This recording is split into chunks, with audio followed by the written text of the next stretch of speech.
اچھا سامعین، ہم میں سے ہر شخص بحیثیت مسلمان یہ چاہتا ہے کہ ہمارا رب ہم سے راضی ہو جائے۔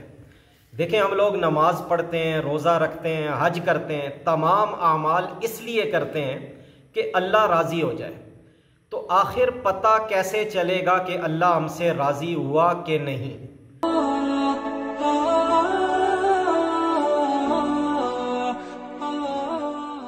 تو بڑا آسان طریقہ ہے، ہم یہ دیکھ لیں کہ اللہ نے آج تک ہمیں جو کچھ دے رکھا ہے، صحت دی، رزق دیا، مال دیا، مکان دیا، جو کچھ اللہ نے ہمیں دیا ہے، کیا ہم اس پہ اپنے رب سے راضی ہیں؟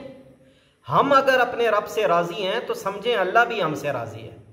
وہ حضرت سفیان ثوری رحمۃ اللہ علیہ دعا مانگ رہے تھے کہ یا اللہ راضی ہو جا، یا اللہ راضی ہو جا، یا اللہ راضی ہو جا۔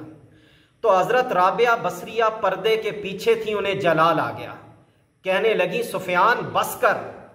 آپ نے پوچھا رابعہ تجھے کیا ہوا، تو کیوں غصہ کر رہی ہے؟ رابعہ بصریہ فرمانے لگی رکھ اپنا ہاتھ دل پر اور بتا تو اپنے رب سے راضی ہے؟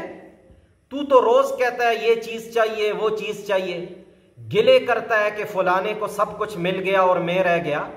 پہلے تو راضی ہونا، تو ہی آج تک اپنے رب سے راضی نہیں۔